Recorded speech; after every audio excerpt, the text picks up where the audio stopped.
Welcome to Future Choices. My name is Fran Snedeker, and I am the producer and moderator of this educational series focusing on reproductive health and rights.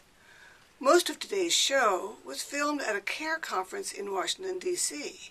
in May. You know CARE.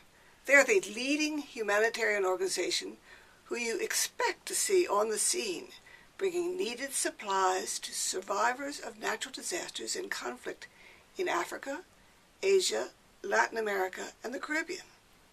Always there with a helping hand, as, for instance, in Haiti, right after the tragic earthquake.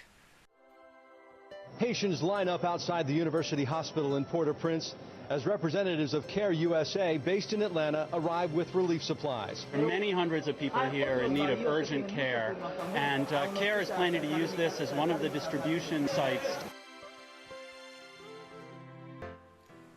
Now, why, you may ask, is Future Choices interested in learning more about care packages? Well, what I learned is that care is a whole lot more than food and goods. As you will see today, much of CARE's extraordinary work centers on caring about women. I visited the Washington office of Adete Akwe, CARE's Deputy Director for Government Relations, for a succinct overview of CARE's history. I have long been familiar, Adete, with CARE as a result of my experience with CARE when I was 45 years ago a Peace Corps volunteer in the Ivory Coast. But I think CARE is a different person now. Bring me up to date with how CARE has changed over the course of those 45 years, please. Sure. It is an organization that has evolved, and I think that's been quite appropriate. Initially, CARE responded to the huge need for food and for food supplies to Europe that had been devastated by the Second World War.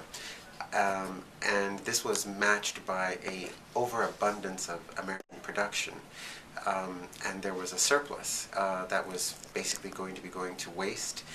And the people who created CARE were very smart in terms of trying to match excess or surplus output towards the needs that were occurring or being made more public in Europe, and shipping over supplies. And in fact, that's where the CARE box or the CARE package comes from. People were encouraged to come together to put together supplies of tinned foods. In those days, they used to send people chocolates, or and some people have actually even come up and said that they used to send children toys, and it was shifting American goods overseas to populations that had been displaced or had their own productive capacity destroyed in the conflict. Now, in the 1950s, that was probably the peak of this kind of export through U.S. shipping or through trains or that kind of thing abroad, and it began to spread to Africa. In fact, Ghana was, I think, the first CARE country recipient in the organization spread to its global situation now. But it didn't take long for people to realize that simply giving people food was not going to be a sustainable or not even the best type of intervention. It was now a question of, well, how do you help people develop their own capacities, develop their own production, and start to really own their own futures? And that, I think, led to the rethinking of our whole approach to foreign assistance and development, and really committing ourselves to what we now call the underlying causes of poverty. All of our development strategies are really focused on the role that women play. Mothers play an incredibly important role. Healthy mothers are essential to healthy communities and healthy families.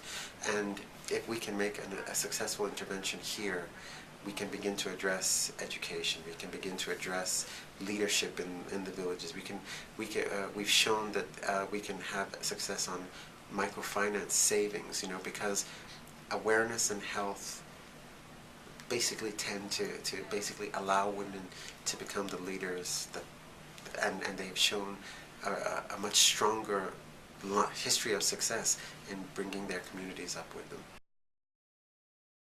During the conference, I spent a few minutes with Benjamin Schwartz, Senior Director of Health Programs for CARE, to learn more about their highly effective strategy for improving women's health.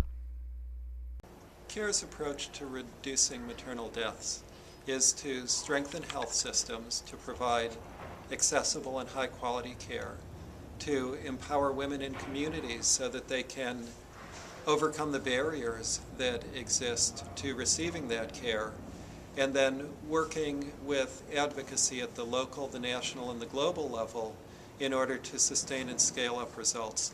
Let me begin by telling you a little bit of a story. I was in Nepal a few months ago and visiting a health post up in the hills in Nepal.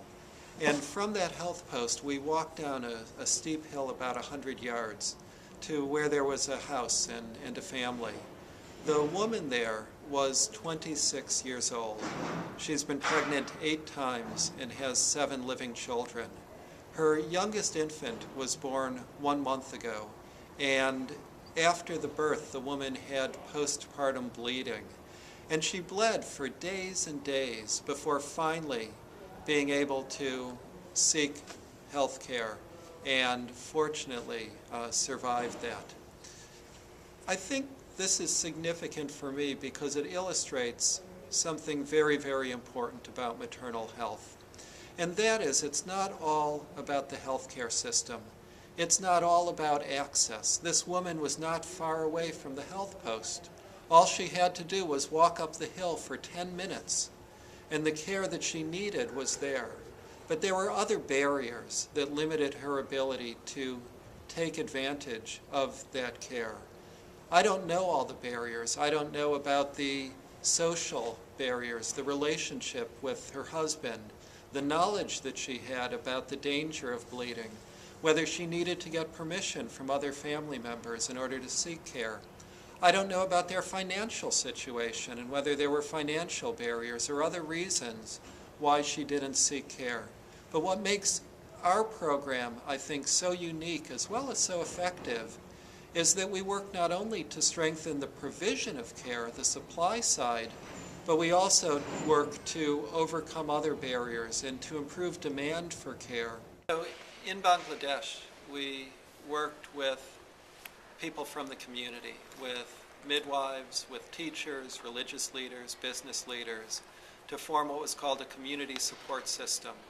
One of the things this group did was to identify all women who were pregnant and then go meet with the woman and with her family, with influential decision makers, her husband, her mother-in-law, those who would be important in order to make the resources available and to plan what would happen when the woman delivered, where she would deliver, what to do if there was an emergency, how they would find the resources to pay for emergency transport or care.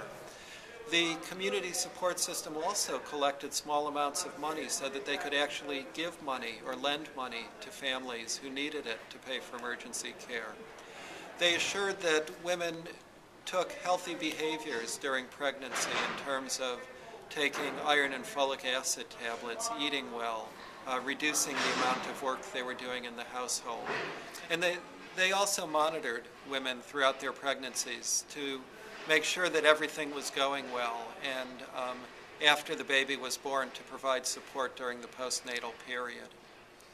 What we found was that in the parts of this district in Bangladesh where only the health system was strengthened without this intensive community work, there were some improvements in maternal health. But in the areas where CARE was working, the improvements were much, much greater. In the CARE area, over 70% of women received antenatal care. And perhaps what is most impressive to me is that the poorest women received care at the same rate as the wealthiest women.